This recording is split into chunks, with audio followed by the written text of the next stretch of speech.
Welcome to the Self-Care Summit, a place for you to have more love in your life. From the best person of all to love you, you. My name's Talya Lutzker, and I'll be your host. Hello, everybody. Thank you so much for joining us. My name's Talya, and you are listening to the Power of Self-Care Summit interview series. Our goal for this series is to make it easy and inspiring for you to practice self-care in a way that helps you feel recharged, balanced, and radiantly alive and really deeply connected to yourself.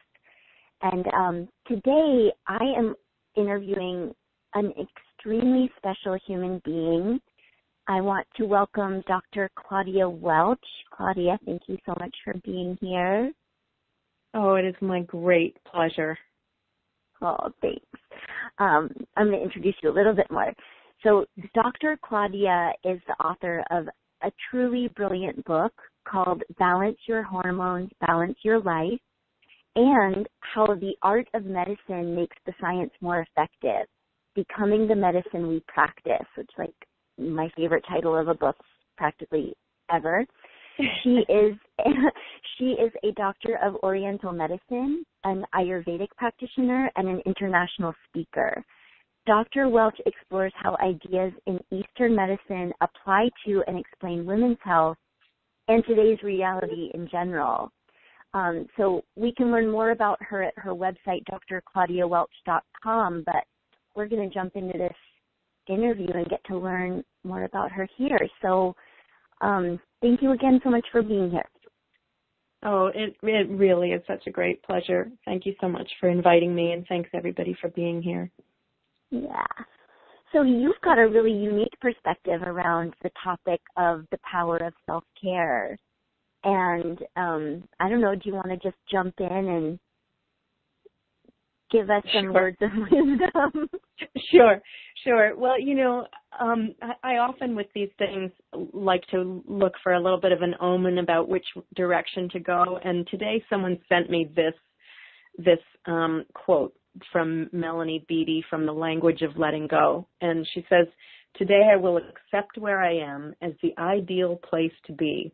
If I am in between, I will strive for the faith that this place is not without purpose, that it is moving me towards something good." So I think I want to start there, and what this means to me in terms of self-care. I think when I'm speaking, it's really hard for me not to speak predominantly to women, because I've spent so much time thinking about women's health and talking to women about their health. And when we're doing self-care as women, I think often we think it's this extra thing we've got to add to life, and that feels onerous to us, and because our whole life often feels like it is that it's a to-do list, that there's so many things we've added that it's just exhausting to think about adding something else. And when we really look at Ayurveda in terms of what it recommends for a dinacharya, for a healthy daily routine, that can last easily 2.5 hours. And that feels just incredibly impossible to many of us because of what our lives are like. And I think that, and when we do commit to something like a 2.5 hour self-care regime in a day, that feels huge. And it is huge, but it also is in a sense the minimum that we need to do for ourselves. And self-care isn't something we can kind of fit into the cracks or even fit into 2.5 hours. It's something that ends up having to govern every moment of our lives and every decision in our lives and every action in our lives. And I think I want to talk a little bit about, if I may, about decisions and actions that we make and which ones lead to true self-care and what that is about and which ones don't. Can I jump into that, Talya? Oh my gosh, I'm so excited that this is where you're going. Yes. Okay. All right.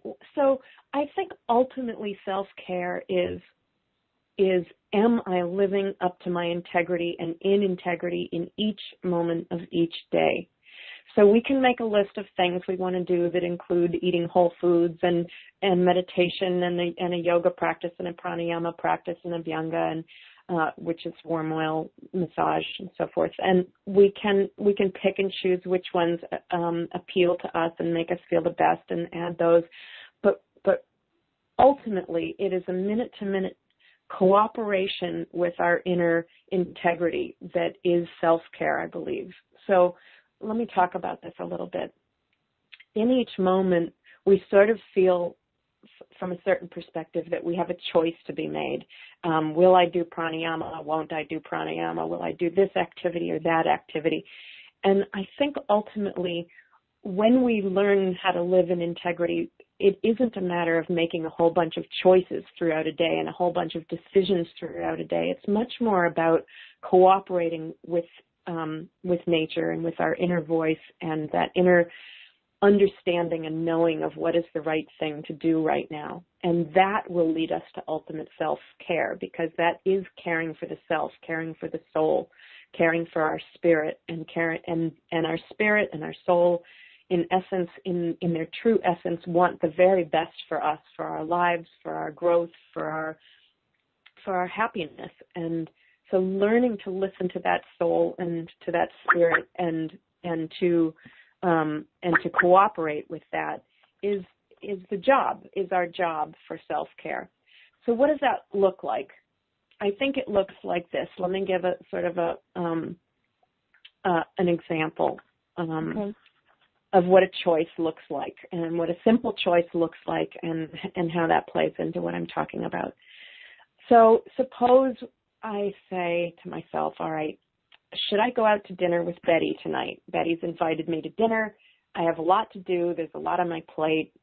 Is this the right thing to do or not? I look carefully into my own self and hear, is there a yes or a no or a third option, which is nothing. We'll talk about that in a minute. And yes is yeah, go out. That's the right thing to do. It's what I want to do because it's the right thing to do, not the right thing to do according to what someone has told me, but according to what my inner voice and inner knowing says. Yes, go out. Or there's no, don't go out. And what happens is we have to listen to this yes or no. We have to be practiced at listening to this yes or no underneath all the little voices, all these little voices in our heads that are the default voices and the things that usually make our decisions for us. And what these voices usually are fears and seductions. So, and they're both kind of the same, the flip side of the other. So in other words, seductions usually are around romance, romantic kind of love and connection, money or power. And fears are often the opposite. So that could play out in this made-up scenario with Betty's dinner as, I want to go out to Betty. I don't really want to go to dinner with Betty, but I really feel like I should because her father is my boss, and if I don't go out, I'm afraid that she'll say bad things about me to her father, and that's going to hurt my profession. And that's a certain fear. Or maybe the fear is, if I don't go out to dinner with Betty, I'm going to not be feeding that relationship, and I need more friends in my life. I really should do that, and otherwise I'll lose a friend. Or it's a seduction. The seduction is the other side, right? So I don't really want to go out to dinner with Betty, but I should because I'll get ahead because then she'll say good things about me to her father. Or I should because she's going to pick up the bill. She always picks up the bill, and that's kind of attractive to me. Or I should because I have a crush on her brother, and then she'll say good, whatever it is. I knew you were going to say that. we got these little seductive voices in our heads, right? And these fears. Yes. And they govern these things that we call choices over and over and over, and they end up ruling the show. And really what there is there's not a list of reasons to do something, and there's not a list of reasons to not do something. And the fears and the seductions aren't real. What there is our inner voice saying yes or no. or nothing. And so then when we are practiced at listening to those voices, that yes, yep, I'm going. I don't know why. I don't know why this is right. I could make up reasons why this is right, logical reasons, emotional reasons, whatever, practical reasons. But the bottom line is it's just right. I don't know why, but it's right for me to go. Or no, it's not right, no matter what the logic lines up behind it or what kind of emotional reasoning or what kind of practical reasoning lines up behind no. If it's behind yes or no. If it's not right, it's not right. If it is, it is. That's the yes or the no that we hear internally if we're practiced at listening to our internal voice, right? And the other possibility here is that there's nothing. We listen inside and there's nothing. There's not a yes and there's not a no. What do we do with these three possibilities? Yes, no, or nothing. And what I suggest is upon us is the mandate from our spirit, from our soul, from our dharma, to have the courage to go with yes, no, or nothing. So no matter how crazy it seems to follow the yes, with following the yes is if there's a yes, is the courageous thing to do. We pull up our courage to follow that yes. If no is what's there clearly, we pull up the courage to follow the no. If nothing is there, we pull up the courage to do nothing until it becomes clear, until the answer becomes clear. My guru used to say, when in doubt, do nothing. So should I go out to dinner with Betty tonight or not? I don't know. So I put off the decision until it's clear, as long as I possibly can. And if there's nothing that becomes clear, when in doubt, do nothing, then I do nothing. Now, this is a funky one because I think in Western societies we often associate the quality of courage with actually doing something. Yes, doing something, or no, not doing something. But the courage to do nothing until something is clear is so often called for and so often so rich. And you know, that quote that I started today with, I'll repeat it again because this is a good spot to introduce it, right? Today I will accept where I am as the ideal place to be. If I'm in between, which is to say in between yes or no, right? I will strive for the faith that this place is not without purpose, that it is moving me towards something good. There's something even with doing nothing that is moving us towards something good. And that something good, in a sense, we could think of as our dharma. Dharma is not something we pick. It's something that unfolds as we remain true to ourselves, to our yes, to our no's, and to our nothings, to our nothing places. As we're committed to the integrity of that alignment, then our dharma unfolds. And so we're not choosing yes or no. We are harmonizing and cooperating with our inner voice. This is self-care, because then suppose we've had this inner yes, I need to commit to a daily routine as a regular thing. Then one day I wake up and it's not the right thing to do. Then I know, I listen inside, I know, okay, today I'm not going to follow this yoga practice. Today I'm not going to follow this pranayama practice. There's an inner knowing that says, no, it's not the right time today. So for all logical reasons, you know, we understand we should get out and we should take a walk and breathe fresh air. But today my body says, no, today is right now it's time to rest. And then the courage, then the self-care is resting. So in every moment, this has to do with food, this has to do with exercise, this has to do with meditation, this has to do with whether or not to say something to a dear friend or a child or a spouse or communicate something at a certain time. All of these things are become not about choices we make that give us decision fatigue by the end of the day because we've made so many decisions and choices. It feeds us and heals us and gives us energy to have the courage to remain in alignment with these yes, no's, and nothing. And that, to me, is the truest truest form of self-care. And as I've gone through different stages in my own life, that is the one thing that has been consistent, is that is the most important aspect of my self-care in my life. Does that make sense? So much sense. I mean, I'm taking it in, and I'm a little bit speechless because it's what you just said for me feels like such absolute gospel truth. Like, there is nothing else. I can end this telesummit now. I don't need to do anything else. I don't need to talk about self-care anymore. Like, this is the truth. And, they're obviously not going to end the telesummit now, but it's, there's other details, but this is so profound and amazing. I love that you articulated that. And it reminds me of, so I met you, I know you don't know when I met you because you weren't actually there. So I got introduced to your work online. I was listening to you do an interview with Kate Stillman, who's another one of the speakers on this Power of Self-Care Summit. And you were talking about, I think it was like you hit maybe age 36. There was a certain age that you hit. You were so exhausted from pushing and pushing and pushing.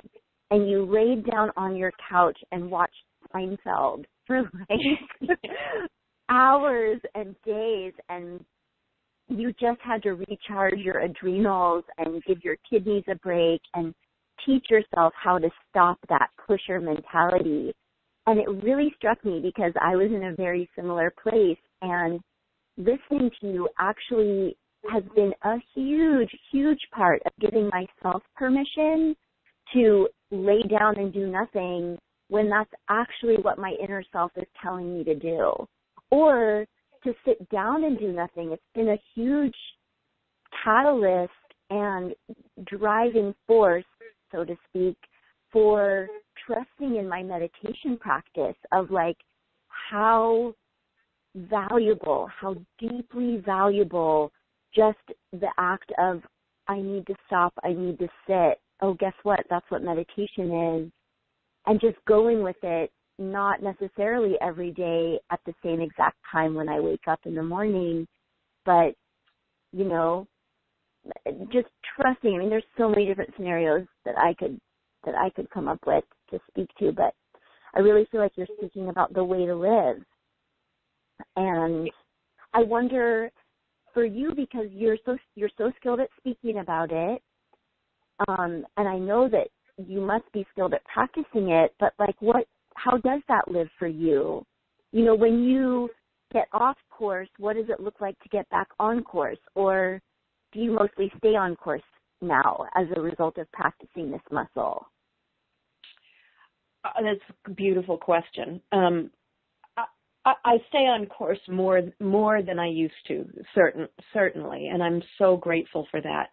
And sometimes I will say, sometimes the right thing to do is not the thing that is going to help my health the most. For example, and mostly it is, but there's these, maybe we can call them karmic crunch times, but there's these times like last year, my mother was diagnosed with Alzheimer's, and I had to take over her affairs, and I had to extricate her from a certain situation and establish her in assisted living.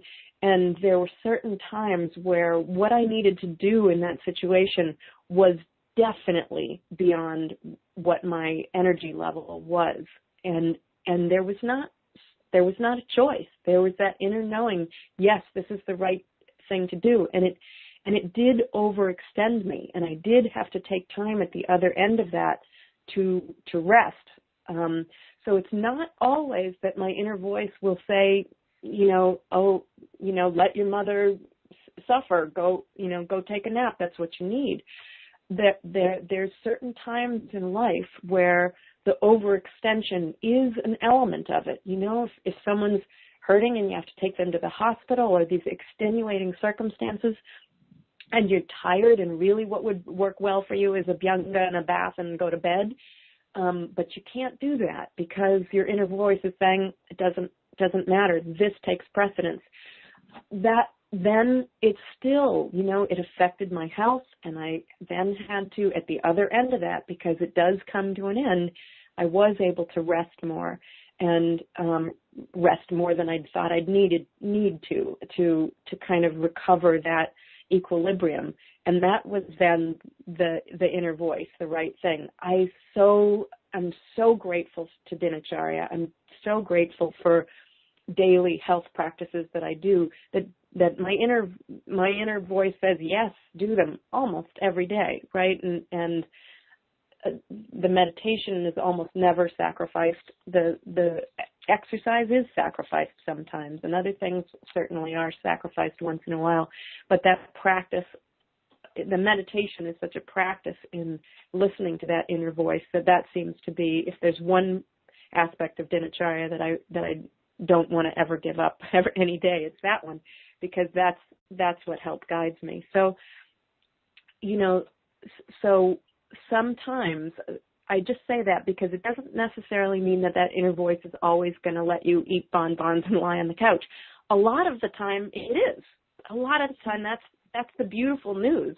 It's also the funny news, because ironically, even though it's saying, that inner voice will say rest and lie on the couch or have tea with girlfriends, with these things that we deeply want to do, that deeply nourish us, those ironically take the most courage for some of us, for many of us, to actually do. It's in a sense easier for us to keep going doing these things we think we have to do than it is to do the things we deeply want to do. That's the bizarre irony of this deep expression of life that's trying to make itself heard for each of us.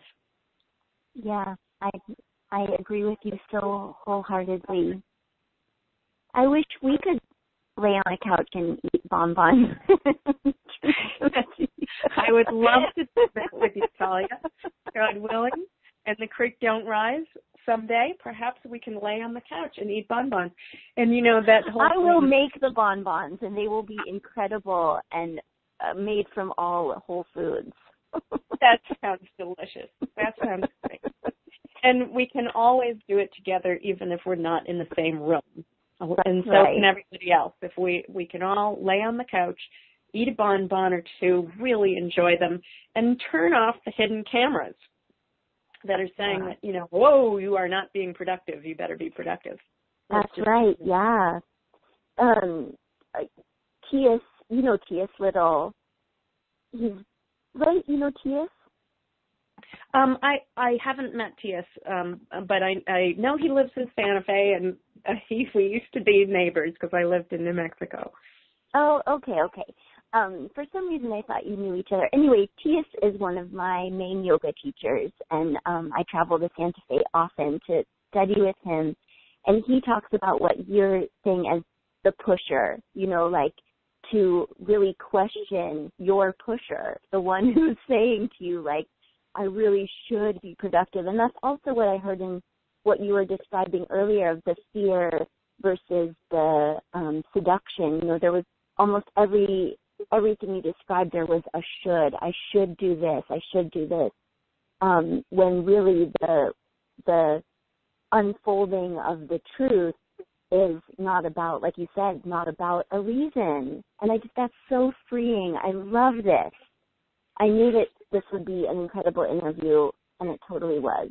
So thank you for your incredible wisdom. And you have a very cool free gift that you are sharing with all of us who are listening. So I'm going to provide a link for this. So if you don't quite catch the spelling, don't worry about it. But Dr. Claudia has made a coupon code for all of us listening to the summit that provides free access to her Dinacharya ebook. So the coupon code is free Dinacharya ebook. I will post this as a link on my site. And we'll be able to access that through the end of April 2016. So I know I'm going to grab a copy of it, and I hope that everybody else does as well. And we will do that at drclaudiawelch.com. But I'll post all of that information on the summit site. So I'm going to wrap things up for us now and just really two hands together bowing to you, Dr. Claudia. You're so amazing, such an incredible teacher with so much to offer. I'm truly grateful that you have entered my life, and thank you so much. Oh, it is my great joy, and thanks everybody for being here, and thank you so much, Talya. What a delight to be with you. Thank you. All right, so for everybody listening, I will be with you again soon for our next interview. So everyone take care and namaste. Namaste.